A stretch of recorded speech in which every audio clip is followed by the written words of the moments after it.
So now, Debbie, there we go. Beautiful. All right, let's get a photo of you with the book. You want to hold up the book, Debbie?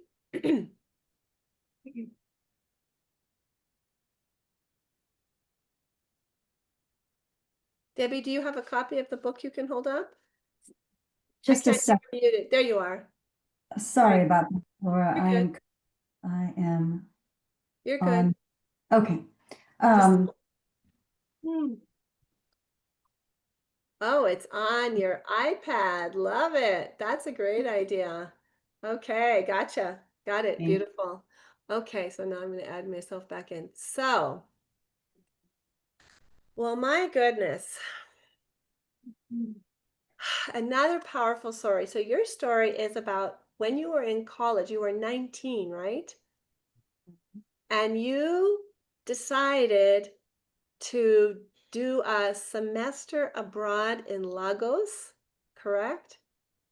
It was in Nigeria and it ended up being Ibadan, which is another giant city in Nigeria. Okay, so you were in Nigeria. I guess so Lagos is a city in Nigeria, but you went to an okay, got it. I was a little confused about that. Beautiful. Let me start by introducing Debbie here.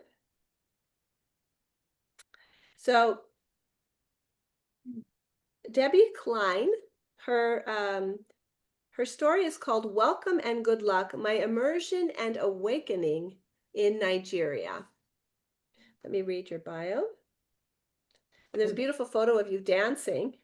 I don't know, those of you who have the book can see there's Debbie dancing in Nigeria, performing with the Ayan Agalu troupe in Ilorin, Nigeria in 1997. Okay.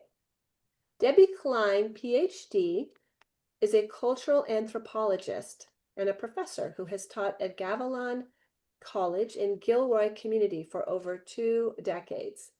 A dedicated ethnographer, she has spent many years living and working in Nigeria, conducting long-term research with Yoruba performing artists. During that time, she became proficient in the Yoruba language, which is wow. Let me just say wow. And toured southwestern Nigeria as a dancer with a traveling troupe. Her ethnography and articles offer rich insights into the lives, artistry, and perspectives of her collaborators. Building on this foundation, Debbie's current writing turns inward. Textured with humor and grit, her memoir In Progress traces her personal transformation as a young woman navigating life in 1990s Nigeria. Through immersive storytelling, she invites readers to move beyond the familiar, to embrace discomfort, trust the unknown, and engage with narratives that deepen empathy and cross-cultural understanding. Well, we certainly get that in your story. I mean, you embraced discomfort, may I just say. Anybody who's read this chapter, it's like, whoa, you trusted the unknown, and you definitely increased your cross-cultural understanding. So tell us what it was like just landing in Lagos. Give us a picture. Yes. Well, thank you so much, Laura. I just echo the other authors. My goodness, Michelle and Kathy, I'm so moved by your stories. I'm, just trying to transition into this story. And Laura, I owe you as well so much gratitude for encouraging me to even talk about my own story, because I hadn't really had the courage to write about myself because of my academic background. I've been trained to sort of put my own experiences to the side. So thank you so much. My pleasure. Yes. So let's see. When I landed in Lagos, I cover this in the chapter, but it was such culture shock, and it was a world I'd never known before. It was chaotic. It was um, everybody speaking different languages, calling out for me. At that time, I didn't know that the name for me was Oyibo, which is white person, white person. And so that was, everybody was just calling out white person and tugging at me, mostly men, trying to grab my luggage. I think they might have I think they maybe were being helpful, but I was kind of scared. I was alone. And that I was just struggling to move my way through the crowd. So finally, my hosts found me. It took a while and whisked me away into a pretty modest hostel situation. Youth hostel. Oh, it wasn't a youth hostel, but it was kind of like that. And then I woke up the next morning and the sights and the sounds and the smells and the sensory experience of Lagos was just everything was brand new. It was goats and chickens and crowds of people and child vendors selling you things and palm oil smelling in the air and diesel fuel smelling in the air and hot, humid dust clinging to my skin. And it was all brand new. And I was just doing my best to soak it all in and be there and know that this was what my experience. I came all the way to Nigeria to have this very different immersive experience. So I was rolling with it. Talk about an adventure. And then you get to the college. They drive you several hours to the college, 17,000 people. You're in a women's dorm. And I mean, this is not your standard semester abroad. Right. Yeah. Tell us what it was like in just the dorm. Oof. Oh, well, I go into gory detail the chapter, but it was the conditions were really poverty conditions. And so, you know, my consciousness and my compassion and my empathy were just growing and growing when I saw how everyone around me was just, they were used to these conditions. They were new for me. So we had no running water. So we literally had to gather our water whenever a delivery truck came to fill these giant tanks. And hundreds of us were standing in line at 5 a.m. trying to hope the water was there with 5-gallon buckets in our hands, Those are climbing, heavy, by the way. you know, yeah, trying not to spill the water. And this water was going to have to last for everything you need water for. So bathing and cooking and cleaning. And then the reserve water we had, I was taught by the women how to save my water to flush the toilets, which didn't flush. So I don't love to dwell on the toilets, but let's just say they were breeding grounds for maggots and malaria carrying mosquitoes. And so it just was not that hygienic. And I was struggling, but I saw all the women around me were so they were used to it. They were graceful. They were, we were in it together. There was a sense of solidarity. When we ran out of water, we would share it with each other. It was you know, a whole new communal experience dealing with that level of scarcity, you know, and uncertainty. And I didn't love it, but I also had a profound sense that, and now I know almost 500 million people still live in poverty, extreme poverty conditions in sub-Saharan Africa. I knew that, um, you know, I had the luxury of hopefully surviving and returning home, but nobody I was surrounded by had that, you know. So I felt a profound sense that I should understand what that was like, and um and learn through empathy and radical empathy, you know, just going through the struggles too. um yeah, I'll never forget those experiences. They're etched in me and my And body. cooking, there was no dining hall. There was a little bit of a dining hall. No one attended it. It was a bit confusing. It kind of was not open all the time, and you could go there, but no one went there, and I wasn't exactly sure why. So, so I would sort of venture there and then didn't really go. And then sometimes it often just wasn't available. There was nobody in there. So, right. So we had to cook in our rooms, and the women, most of the women were With very, no water. yeah, the water we gathered, we used for cooking. Yeah, so it was not easy. And a lot of the women had full on there are these little wood burning, not, well, you could put wood in the stove. In the rural areas, people put wood or kerosene. So they were kerosene burning stoves, and the women knew how to use those because that's what they used back at home. And I didn't really have one of those, and or didn't really know how to cook on it. So one burner, and they would fry up whatever they were cooking in oil, palm oil. And I love that smell. So it was wafting throughout the dorm all the time. But I never really learned how to cook that in that tiny, tiny room that we had. So I ended up with an electric kettle. Electricity was intermittent, so I didn't always have the electricity, but I boiled water and then pretty much ate ramen and oatmeal and cornflakes with powdered milk. It was meager, and and in feeding myself was sort of it was important, but all the other parts of surviving were also a struggle. So it was just a daily grind of surviving in those conditions. And calling home was hard or impossible. Yeah, I covered that too. And like I should just emphasize, this just wasn't my experience. It was everyone in Nigeria's experience too. So yes, though not everyone was calling the United States, it was this company called Nitel, which was the Nigerian telecommunications company. They were so dysfunctional. You had to stand in line. This is well before the days of cell phones or cell towers or anything. It was landlines, but no one had a landline. The infrastructure wasn't set up, so people had lines in their homes or in dorms or anything. So you go to these places and you spend so much money waiting in line for hours trying to get to like a phone booth where the attendant would dial your number for you. And then you pay per minute, and I could only afford 4 minutes and to the United States, which was at that time, a lot of my budget, my weekly budget.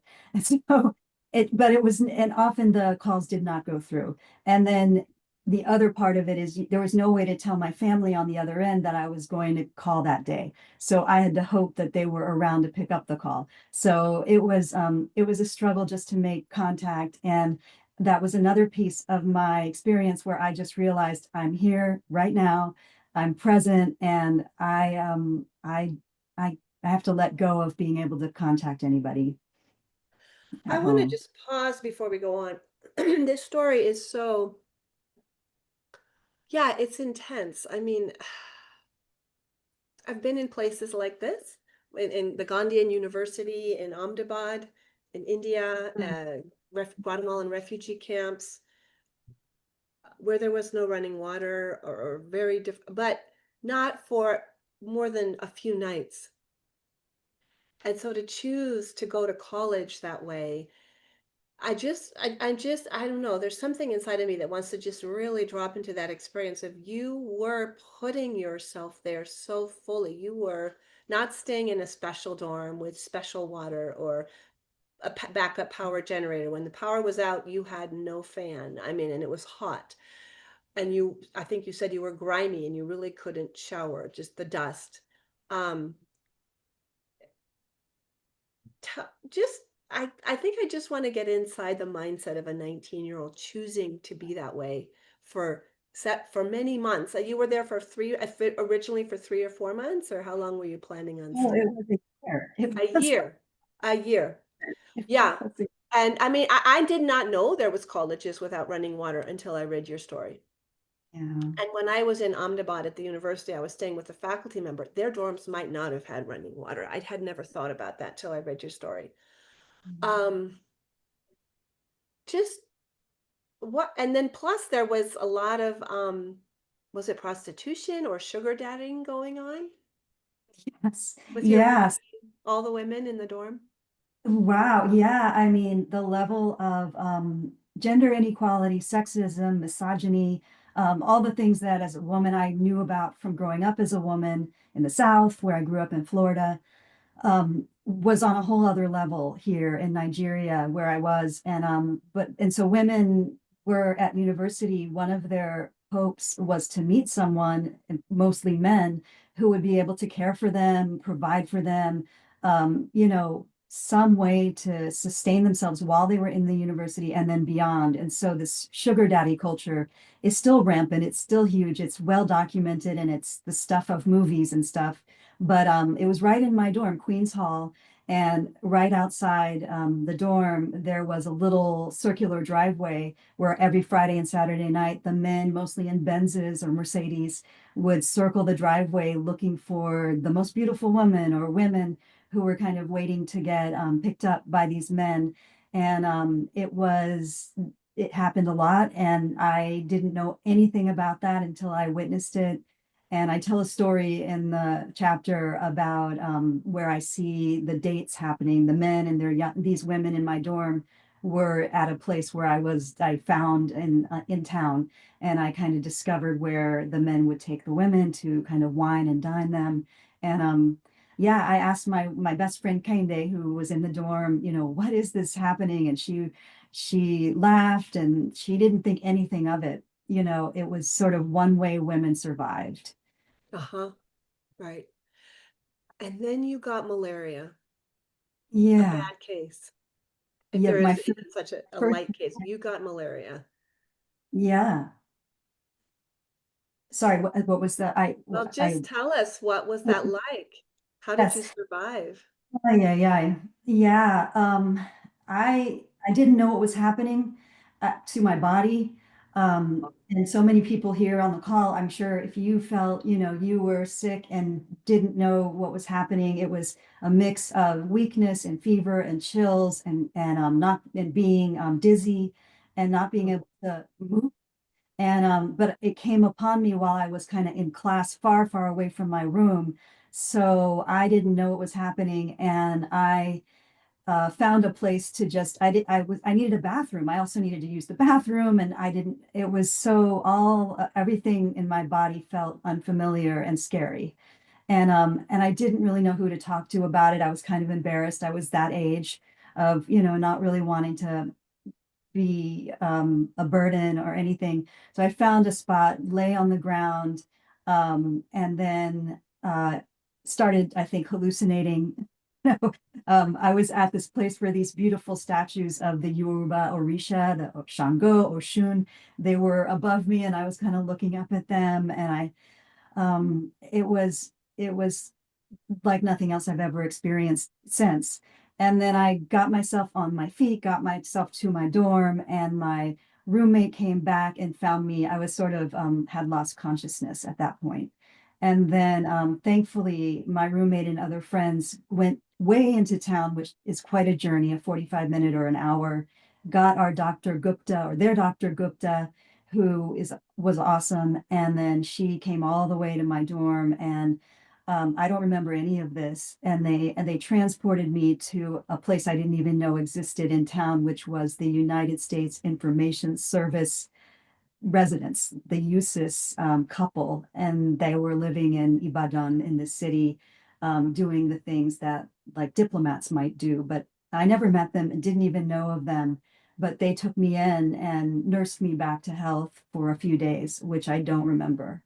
And later on, I found out that Dr. Gupta was really worried that it was one of those maybe fatal cases of cerebral malaria of the brain, which are somewhat rare. But as they were trying to understand, well, why didn't I come to consciousness earlier? And malaria is very common in parts of lots of Africa still, and people survive it all the time. But yeah, so that was my experience, and I have so much gratitude for being in community and having my people around me who helped.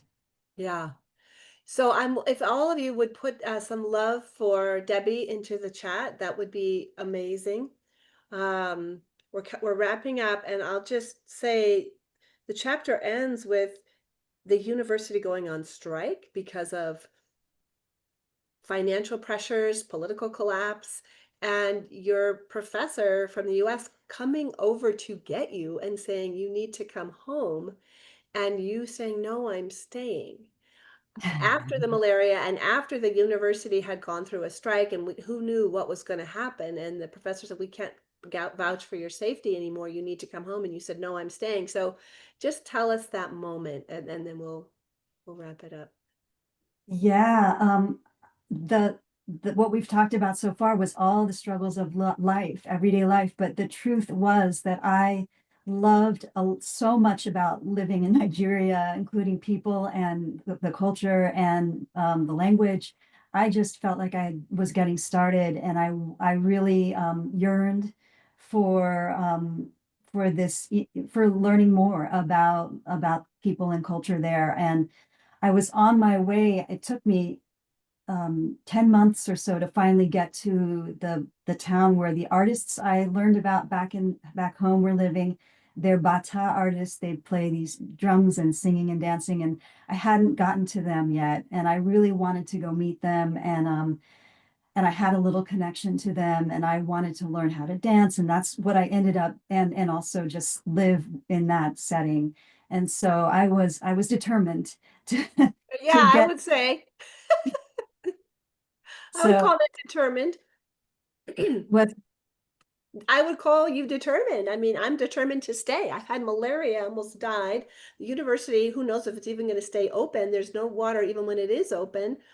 Power is intermittent, food is difficult, and I'm staying. I felt the strength from people around me. I had a visitation from my grandma and who came to me in a dream. I felt like something about my ancestors who survived persecution in the pogroms, the Jewish side of my family.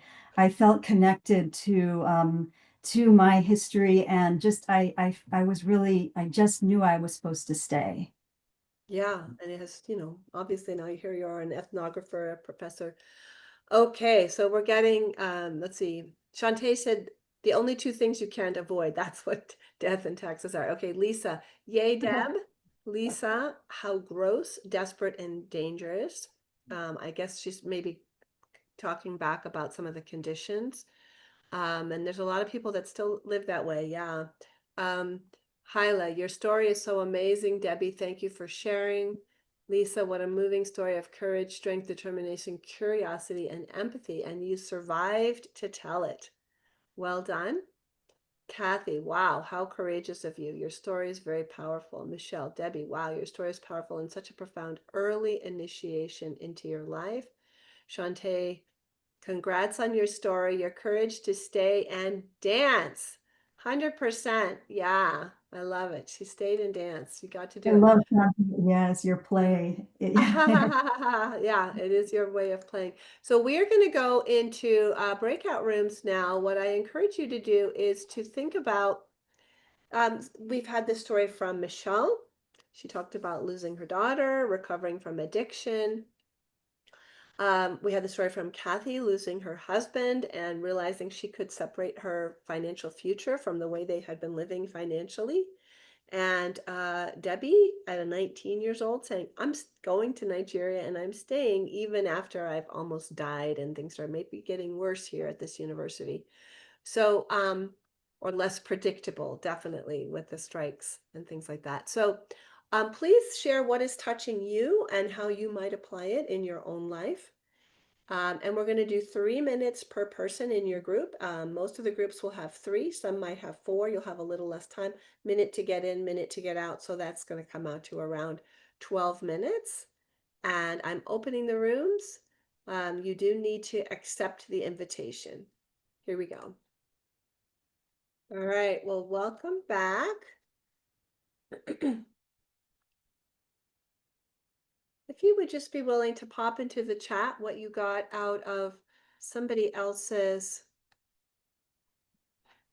share in your group, that would be amazing.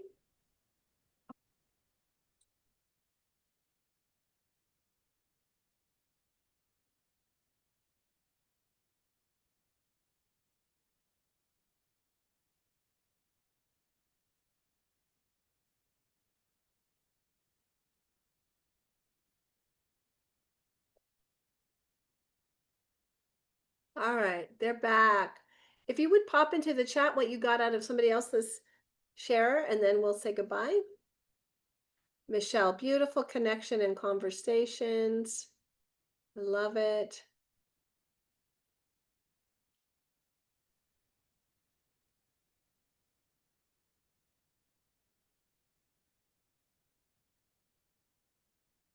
Kathy, so thankful for our group of authors. For sure. Kendra, love speaking with Michelle. Thank you. Awesome. And we will be back for one more session today. 3 more authors, Annette. And who else do we have? Who else do we have? I'm missing somebody. Oh, Cheyenne and yours truly. I wrote a chapter for this book, so I'm last. Bringing up the rear.